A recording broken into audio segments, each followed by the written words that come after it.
Irmãos e irmãs que estão sintonizados aqui na TV Votorantim, canal 10, boa noite a todos. Saudamos a vocês que estavam participando do Santo Rosário das 18 horas, sempre animado por uma de nossas paróquias e que agora nos acompanham neste programa Aprofundando na Fé.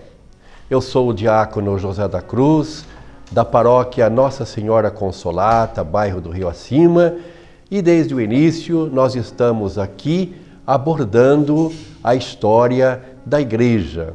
E nesta semana, dentro do programa Aprofundando na Fé, História da Igreja, nós iremos abordar os concílios que ocorreram no primeiro milênio da nossa história, da história da Igreja, e que se constituem de fundamental importância porque definiram os artigos da nossa fé.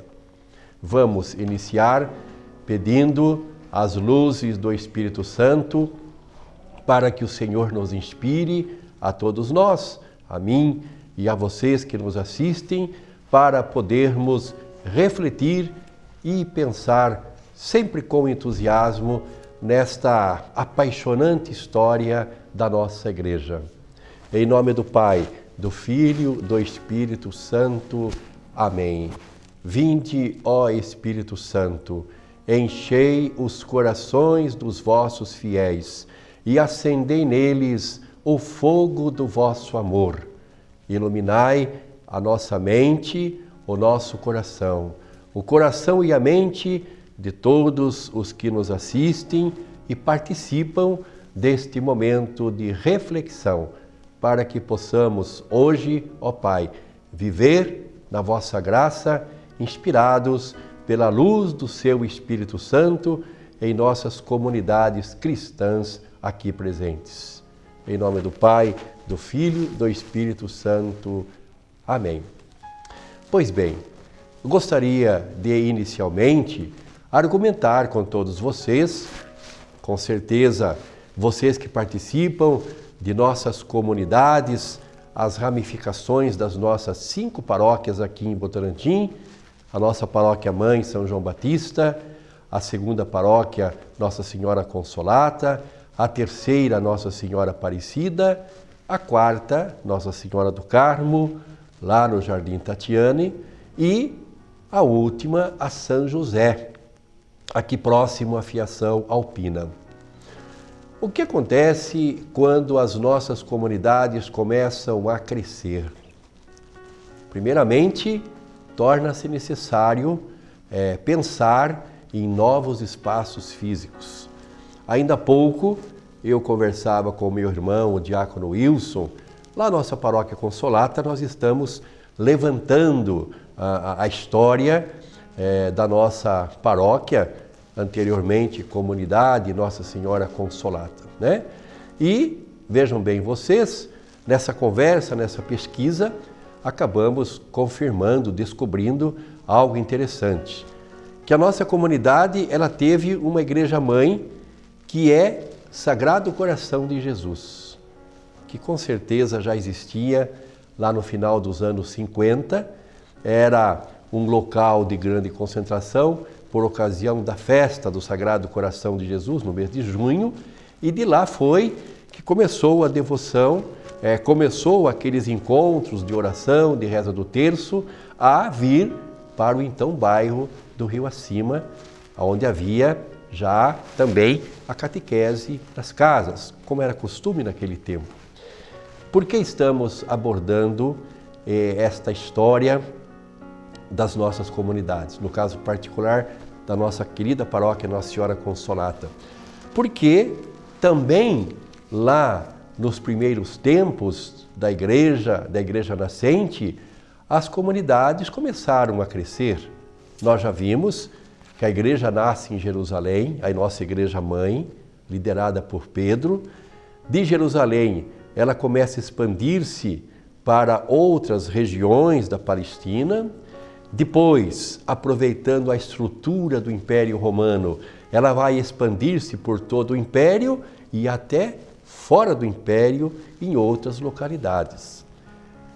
Assim é que a Igreja chega, no final do seu terceiro século, como a instituição mais bem organizada e mais poderosa dentro do Império Romano. Mas, voltando à era chamada Era Apostólica, a Igreja Apostólica, a Igreja dos Apóstolos, que vai perpassar o primeiro século e vai terminar com a morte do evangelista João no ano 100. Qual era a preocupação dos apóstolos? Fazer a pregação querigmática, aquela pregação que me faz sentir a fé no meu coração, aquela pregação que ao ouvir falar de Jesus eu me encanto e tenho a minha vida transformada por Ele. Duas coisas foram fundamentais, nós já vimos: o anúncio corajoso, fiel, feito pelos apóstolos, e o testemunho das pessoas que passavam a pertencer à comunidade primitiva, à igreja primitiva, à igreja cristã. Não havia, portanto, uma preocupação com conceitos, com doutrinas, a respeito do que Jesus falou, do que Jesus ensinou, do que Jesus fez. Era uma pregação, era uma igreja que muito mais sentia a fé, esta fé impactante no Senhor Jesus. No segundo e terceiro século, com a igreja em franca expansão, inclusive dentro do Império Romano, começou também a ter a necessidade de uma doutrina. Ou seja, quando a comunidade começa a crescer, é preciso organizar as pastorais. Mas pode hoje continuar a surgir comunidades, como nós temos lá a nossa comunidade caçula, Santa Mônica, no bairro do Fortaleza, como temos lá São João dos Morros, que ontem encerrou a sua maravilhosa festa. Nosso abraço carinhoso a vocês da comunidade São João do bairro dos Morros, Entretanto, meus irmãos, surgem novas comunidades que depois, dependendo do contexto, a arquidiocese de maneira prudente instala a condição de paróquia, mas há algo que garante esta unidade. Uma comunidade é diferente da outra no seu anúncio, na sua metodologia, na sua estrutura pastoral, talvez, mas ela tem uma unidade, a tradição dos apóstolos, a sã doutrina. Hoje, nas novas comunidades que vão surgindo, nós já temos uma teologia pronta, nós já temos um corpo doutrinal completo, aonde não deixa margem para dúvida. Nossos dogmas, nossos artigos de fé, formulados na profissão de fé, que nós solenemente rezamos em grandes solenidades litúrgicas, ou quando algum ministro é ordenado, reveste-se do sagrado na ordenação diaconal ou presbiterial, ou quando um pároco assume uma nova paróquia, é proclamado solenemente a profissão de fé, o símbolo niceno-constantinopolitano. É sobre isso exatamente que nós iremos agora abordar em nosso primeiro encontro. Então, como vemos, não havia esta preocupação de ter-se uma doutrina no primeiro século. Essa necessidade veio depois, quando a igreja cresceu, quando as comunidades começaram a florir em toda aquela região, e um historiador da época dizia, a igreja cresceu mais ainda, com mais força e consistência, a partir do sangue dos mártires que foram derramados. O sangue regava a terra fértil das comunidades, onde novos testemunhos, novos cristãos aderiam à fé. Então, as perseguições longe de intimidar a igreja, longe de acabar com este projeto, que muitos pensavam que era um projeto humano, vai lhe dar maior consistência, maior firmeza e ocasionando então a sua expansão e o seu crescimento. Então, no final do século II e III, o que vai acontecer? Vai começar a aparecer divergências de interpretação dentro da própria igreja. As três grandes linhas de interpretação posterior, que nós sabemos naquele tempo, ou seja, a Ásia Menor, Roma e Alexandria, já começaram a aparecer nos pais da nossa fé, nos pais apostólicos. Aqueles homens inflamados, cheios do Espírito Santo, que faziam a apologética, a defesa da sã doutrina. Qual era a referência, de maneira muito simples, falando aqui, que as comunidades cristãs tinham, que as suas lideranças tinham? A doutrina dos apóstolos. Aquilo que os apóstolos falaram, aquilo que os apóstolos transmitiram, aquilo que eles ensinaram, aquilo era a régua, a referência doutrinária para as comunidades. Repetindo, não era preciso ter essa preocupação no primeiro século, mas no segundo e terceiro, com o crescimento da igreja e a expansão das comunidades, torna-se necessário organizar uma doutrina, repensar todo o ensinamento e ter como referência, mais do que nunca, a tradição apostólica. Por quê? Porque, por aquele tempo, movimentos gnósticos estão presentes em toda a igreja no fim do século II e do século III. Você tinha o gnosticismo de um lado, e este gnosticismo, que implica no novo jeito de pensar a fé, afetava as comunidades. Então era necessário que levantasse-se os líderes da comunidade para defender a fé e, consequentemente, combater aquilo que estava errado, que era esta doutrina gnóstica, como era assim denominado. Então, só foi possível contornar esta situação da heresia do gnosticismo após a exclusão dos grandes líderes. Vejam bem, o que é uma heresia? O que é um herege? Hoje essa palavra, para nós, ela tem uma certa repercussão na comunidade, né? Naquele tempo era comum. Quem é o herege?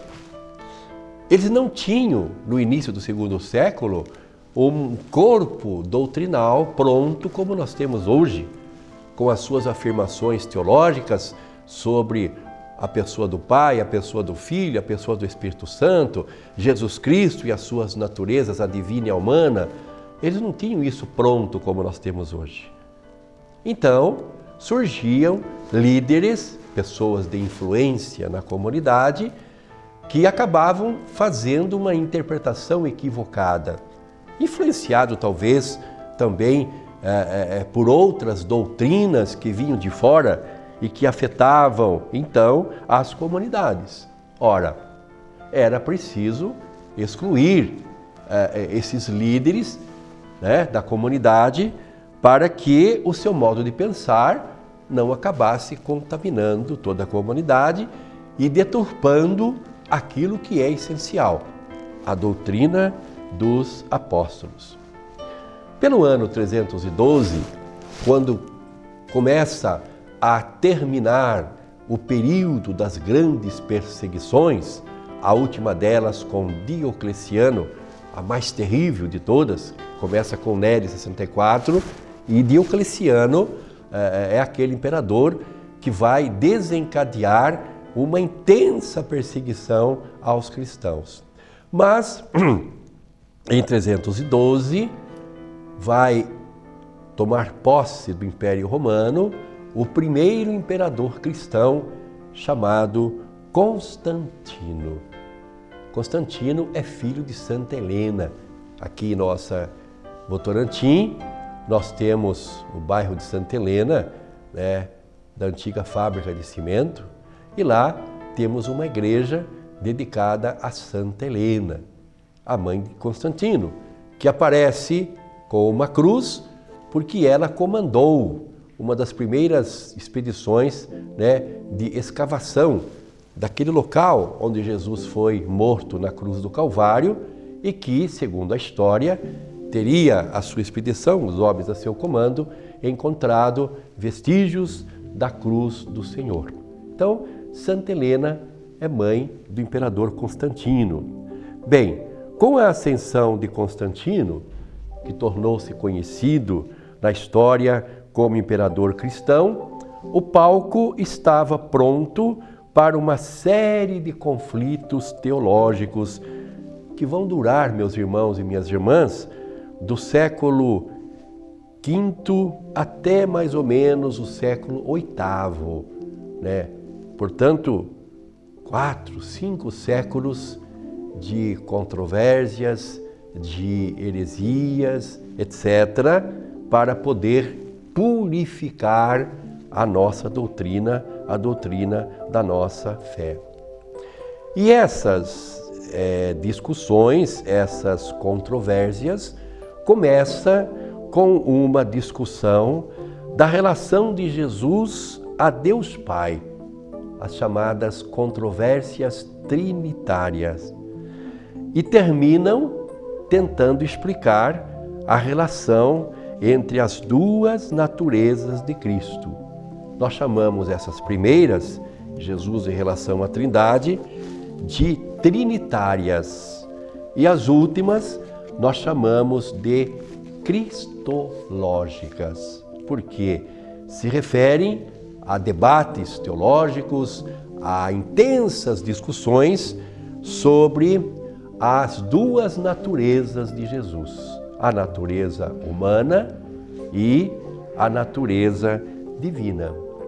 E para colocar um ponto final nessas discussões, nesses debates, é que a Igreja convoca esses concílios lá no primeiro século, primeiro milênio, denominado concílios ecumênicos. É bom aqui dizer que a palavra ecumênico naquele tempo não tinha o seu significado atual. Hoje, quando você fala em movimento ecumênico, em trabalho ecumênico, em ação ecumênica, você está se referindo a coisas em comum entre as igrejas cristãs. A católica, a presbiteriana, a metodista, né? Mesmo a anglicana, né? São movimentos que têm nas grandes metrópoles chamados de movimento ecumênico, e o ecumenismo já está bastante avançado dentro da nossa igreja, né? Naquele tempo, a palavra ecumênico, concílio ecumênico, significava um sínodo convocado pelo Papa, e dentro, após o ano 312, esse concílio, né, ele passa a ser uma assembleia convocada, uma assembleia reunida por convocação, né?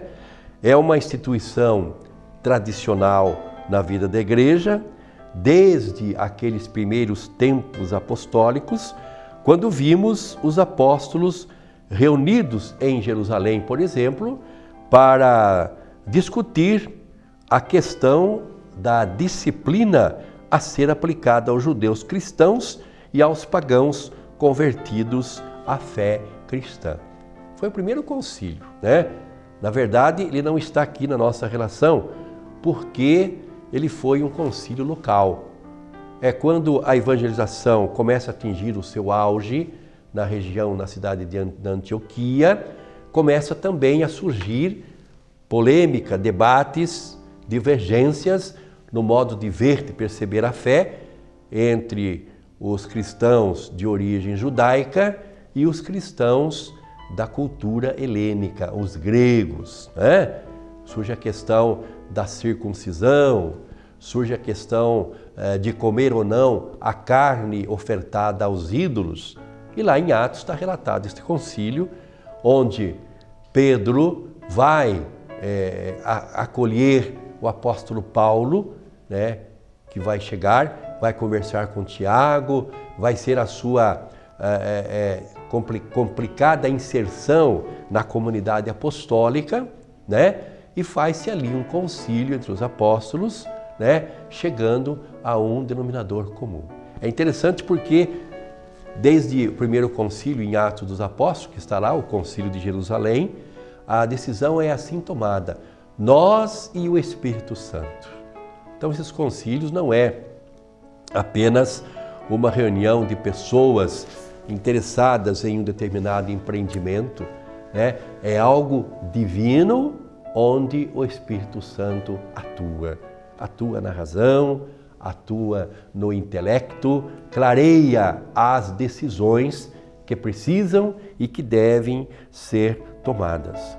Então, tem-se notícia, através dos nossos livros de história da Igreja, de que há concílios na Espanha, por exemplo, nas Gálias, na África, na Ásia Menor, né? Enfim, há concílio nos 5 patriarcados, né?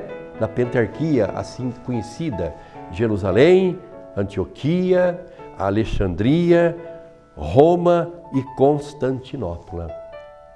Há concílios provinciais, regionais e diocesanos, né? A Igreja, por exemplo, ortodoxa, ela preferiu a palavra sínodo para as reuniões eclesiais. O mesmo acontecendo com as igrejas da Reforma protestante e calvinista. Mas nós estamos nos aproximando rapidamente do final deste primeiro encontro. Nós fizemos uma introdução, preparamos vocês para tomarem conhecimento, para refletirem conosco sobre os concílios ecumênicos realizados no primeiro milênio da Igreja, principalmente Niceia e Constantinopla, que definem, que dão consistência aos artigos da fé que nós professamos, como dissemos solenemente, no credo niceno-constantinopolitano. Nós queremos encerrar este encontro desejando a vocês um bom repouso, pedindo para você, meu irmão, minha irmã que nos acompanha, as luzes do Espírito Santo e a bênção de Deus Todo-Poderoso. Por intercessão de Nossa Senhora da Ponte e São João Batista, a nossa Igreja Mãe em Votorantim, Deus rico de amor, bondade e misericórdia vos conceda a sua bênção, este Deus, que é Pai, Filho e Espírito Santo. Amém. Amanhã, neste mesmo horário, após o Rosário das 18 horas, estaremos novamente com vocês para fazermos esta deliciosa viagem no tempo, contando a história da nossa Igreja. Fique com Deus. Até amanhã, se Deus quiser.